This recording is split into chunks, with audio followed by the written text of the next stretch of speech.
rabbit and potato stew from the Irish Cookbook by JP McMahon for St. Patrick's Day here in the United States. I'm not Irish, but I did travel to Ireland and enjoyed a lot of the cuisine there. I mentioned in a previous video, the Irish Cookbook is a fade-on book, which some people like them and some people don't. They're a little bit encyclopedic. They don't have pictures of every recipe. But in this case, JP McMahon runs a 1 Michelin star restaurant in Galway called Anyar, which I also recommend you eat at if you ever get a chance to. He's kind of a chef that really loves Irish cuisine and the history of Irish cuisine. Now, as for this dish specifically, this is a really hearty root vegetable stew.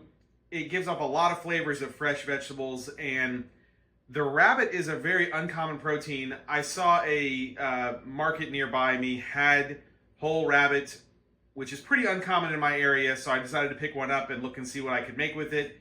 This recipe seemed really good.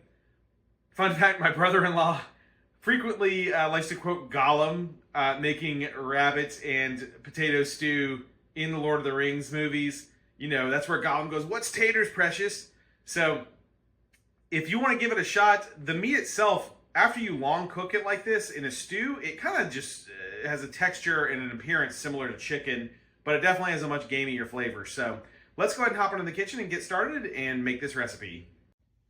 To get started making this stew, we've got a whole rabbit, and we're just going to brine this in buttermilk.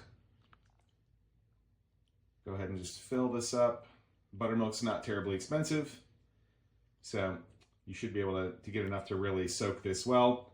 And we're just going to let this brine for over 24 hours. So we're going to put this in the refrigerator overnight. I've removed the rabbit from the buttermilk marinade and patted it dry. And now we're just going to add it to a stock pot or a Dutch oven. And we're going to now add some whole stalks of Italian parsley, as well as some fresh thyme sprigs, and a couple of bay leaves.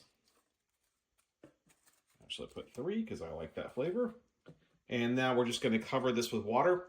Then we're going to bring this to a boil and let this simmer for about an hour and a half, because we want to make a nice, rich, flavorful broth here. So I'm going to add some more water to cover this, but then we're just going to add the lid to this pot and we're going to let this cook. And the reason for that is I'm going to remove the meat from the bones before we put the rest of the vegetables in to finish this stew.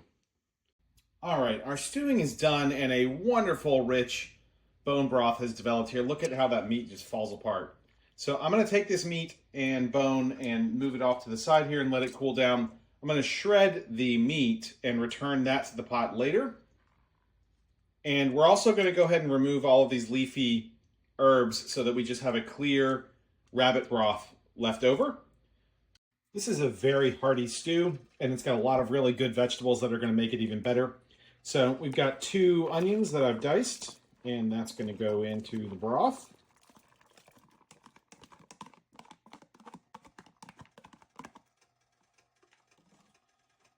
Now we've also got 4 stalks of celery. This is 4 russet potatoes.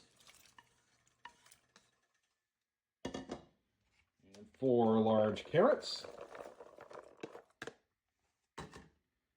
And 2 large turnips.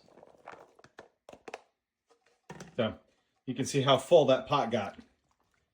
So we're going to go ahead and we're going to cook this on, get it up to a boil, and then we're going to simmer this for about another 45 minutes until all of the vegetables are cooked through and their juices have all incorporated into the broth. This stew is coming along really nicely. You can see the rich yellow coloration that the broth has taken on. At this point, we're done, except for we're going to re-add the shredded rabbit meat back to the stew.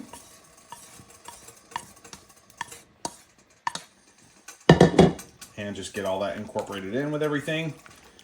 And then I'm going to let this go for just about maybe 5 more minutes, and then we'll be ready to plate it up. And here is our rabbit and potato stew, all plated up. I added a little bit of Italian parsley just for a little green pop, and I'm putting a couple of slices of homemade bread here to go with it. And that's our dish. So this is really good. It's a hearty, but also really healthy. Heavy on vegetables, heavy on aromatics in terms of herbiness. It just has a fresh, it almost embodies spring, which is kind of perfect for St. Patrick's Day. There are no spices in this other than salt and pepper, which you always adjust to taste. I did that right before I plated them. I ended up putting about a tablespoon and a half of salt in the pot, and that seemed to get it right where I wanted, but adjust it to whatever you prefer yourself.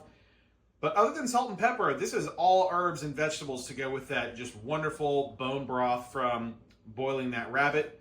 And yeah, check this out. Check out the Irish Cookbook. I know I've cooked from it once before, but you will not regret it. The recipes in this book, the Fade-On books can be kind of hit and miss, but this one's really good. So, check out my buttermilk and elderflower tart if you want to see another Irish recipe. I'll keep cooking Irish dishes because the food is really good. And I'll see you guys next time.